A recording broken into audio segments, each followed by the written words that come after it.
Hello everyone, welcome to knowledge plus. इस video में हम आज यानी 11 मई 2020 के करंट अफेयर को पढ़ने जा रहे हैं, जो बेस्ट डिफरेंट न्यूज़पेपर से। तो आइए शुरू करते हैं आज का वीडियो। तो सबसे पहला न्यूज़ यहाँ पे है कि Indian Chinese troops face of in Ladakh and Sikkim. तो लद्दाख और सिक्किम में इंडियन और चाइनीज ट्रूप के बीच में कुछ झड़प हुआ है। तो कहाँ पे हुआ है? लद्दाख और सिक्किम में। तो दोनों क्या एक ही दिन हुआ है? तो नहीं, दोनों एक दिन नहीं हुआ है। लद्दाख में जो हुआ तो 5 मई को हुआ और सिक्किम में 9 मई को हुआ है। ठीक है, सिक्किम में कहाँ पे हुआ है? तो सिक्किम में एक पास है नकुला। ठीक है, नकुला सेक्टर के पास हुआ है। ठीक है, जैसे सिक्किम ऐसे है ना, तो नकुला बीच में है और नथुला एक है जो राइट साइड में है। ठीक है, तो नकुला और नथुला में डिफरेंस है। ऐसे सिक्किम है तो बीच में जो है नकुला और राइट साइड में यहाँ पे नथुला है। ठीक है, तो इसे कन्फ्यूज नहीं कीजिएगा। नकुला 16,000 फीट की ऊंचाई पे है। इसमें 4 इंडियन सोल्जर को घायल हुआ और 7 चाइनीज सोल्जर घायल हुए हैं। ठीक है, तो ये था इस न्यूज़ के बारे में। नेक्स्ट न्यूज़ यहाँ पे है अर्थक्वेक के बारे में कि मीडियम इंसेंटी अर्थक्वेक हिट्स दिल्ली। तो दिल्ली जो है अर्थक्वेक हिट किया है अभी। तो अर्थक्वेक क्या होता है? तो shaking of earth surface is called earthquake, है ना। अर्थ सरफेस का शेकिंग होना ही अर्थक्वेक है। इसमें 3 तरह के वेव निकलते हैं, PSL। पी जो होता है लॉन्गिट्यूडनल वेव होते हैं, एस ट्रांसवर्स वेव होता है और एल सरफेस वेव होते हैं। पी जो होता है लॉन्गिट्यूडनल वेव होते हैं, एस ट्रांसवर्स वेव होते हैं और एल सरफेस वेव होते हैं।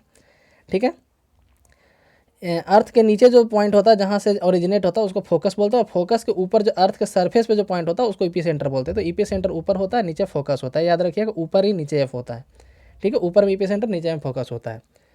ठीक है, अर्थ को मेजर करते हैं सिस्मोग्राफ से। हम लोग मेजर करते हैं अर्थ को। मेजर किस चीज़ से करते हैं? तो सिस्मोग्राफ से मेजर करते हैं। और रिएक्टर स्केल ये जो 3.4 है, ये रिएक्टर स्केल कहलाता है, जिससे मेजर किया जाता है। इस स्केल को हम लोग रिएक्टर स्केल बोलते हैं। ठीक है, तो ये था अर्थक्वेक के बारे में। नेक्स्ट न्यूज़ यहाँ पे कोलेजियम के बारे में कि कोलेजियम सिस्टम जो है ये बोला है कि हम लोग कंपिटेंट जज को ही चूज करते हैं। तो यहाँ पे हम लोग देख सकते हैं कोलेजियम के बारे में हम लोग पढ़ते हैं। कोलेजियम क्या है? तो ये कुछ जजेस का ग्रुप होता है। जैसे कोलेजियम जो होता है जजेस का ग्रुप होता है, जो प्रेसिडेंट को भेजता है, रिकमेंडेशन भेजता है प्रेसिडेंट को कि आप इसको ही जज अपॉइंट कीजिए। हाई कोर्ट और सुप्रीम कोर्ट के जजेस के अपॉइंट करने में कोलेजियम सिस्टम लगाया जाता है।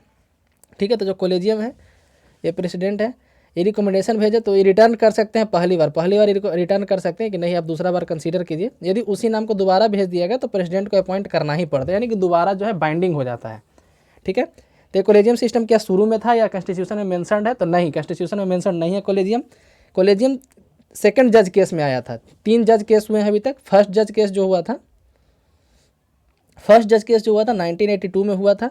इसमें बोला गया था कि कोलेजियम का जो मतलब कि पहले नियम था कि प्रेसिडेंट जो है सुप्रीम कोर्ट के जो जज हैं उनसे रिकमेंडेशन मांगते थे और ये रिकमेंडेशन बाइंडिंग नहीं होता था। तो फर्स्ट जज केस में यही बोला गया था कि सुप्रीम कोर्ट की तरफ से जो रिकमेंडेशन जाता है, जो एक एडवाइस जाता है, वो बाइंडिंग नहीं होता है। ठीक है, वो बाइंडिंग नहीं होता। फर्स्ट जज केस में यही बोला गया 1982 में। वहाँ पे बोला गया कि कंसल्टेशन डजेंट मीन कंकरेंस, यानी कंसल्ट करना इसका मतलब ये नहीं कि सहमत होना हो। ठीक है, 1982 में फर्स्ट जज केस था। उसके बाद सेकंड जज केस आया 1993 में।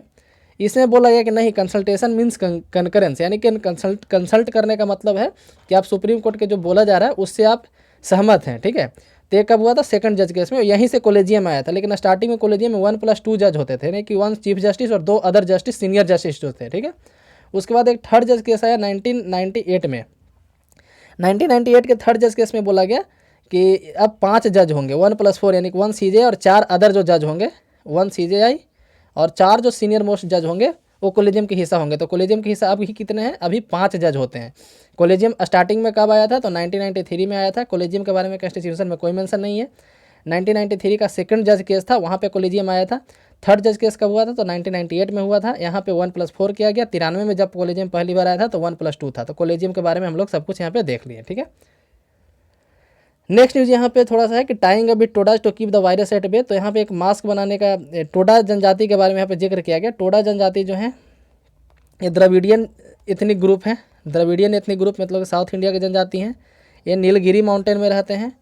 नीलगिरी माउंटेन तमिलनाडु में रहते हैं ना। नीलगिरी माउंटेन तमिलनाडु, केरला, कर्नाटक 3 स्टेट में, तो तमिलनाडु में रहते हैं। ठीक है, तो उनके वुमेन के द्वारा मास्क बनाया जा रहा है, तो वही यहाँ पे बताया गया है इस न्यूज़ में। नेक्स्ट न्यूज़ यहाँ पे कि NIV मतलब national institute of virology develops test to detect antibodies. Antibodies को टेस्ट करने के लिए एक किट डेवलप किया गया NIV के द्वारा। तो NIV का फुल फॉर्म यहाँ पे NIV के बारे में पढ़ लेते हैं। NIV जो है पुणे में सिचुएटेड है। NIV कहाँ पे है? तो पुणे में है। और इस टेस्ट का नाम यहाँ पे बताया गया है एलिसा टेस्ट। एलिसा का फुल फॉर्म होता है इंजाइम लिंक्ड इम्यूनोसॉर्बेंट एसे। तो एलिसा टेस्ट पहले भी यूज़ किया जाता था, लेकिन पहले वो इसके यूज में नहीं, मतलब कि कोविड-19 चेक करने के लिए नहीं, बल्कि HIV चेक करने के लिए किया जाता था। ठीक है, यहाँ पे आप देख सकते हैं कि एलिसा जो है नॉर्मली यूज किया जाता है HIV इन्फेक्शन के लिए, लेकिन अभी जो है रेयर केस में इसको SARS-CoV-2 यानी कोरोना वायरस चेक करने के लिए यूज किया जा रहा है। ठीक है, तो ये था एलिसा टेस्ट के बारे में। अब एलिसा टेस्ट किस लिए यूज किया जाता है, तो HIV चेक करने के लिए किया जाता है। और अभी NIV कहाँ पे है, मतलब NIV national institute of virology कहाँ पे है, तो पुणे में। एलिसा का फुल फॉर्म होता है एंजाइम लिंक्ड इम्यूनोसॉर्बेंट एसे। तो ये था NIV यानी कि नेशनल इंस्टीट्यूट ऑफ वायरोलॉजी के बारे में।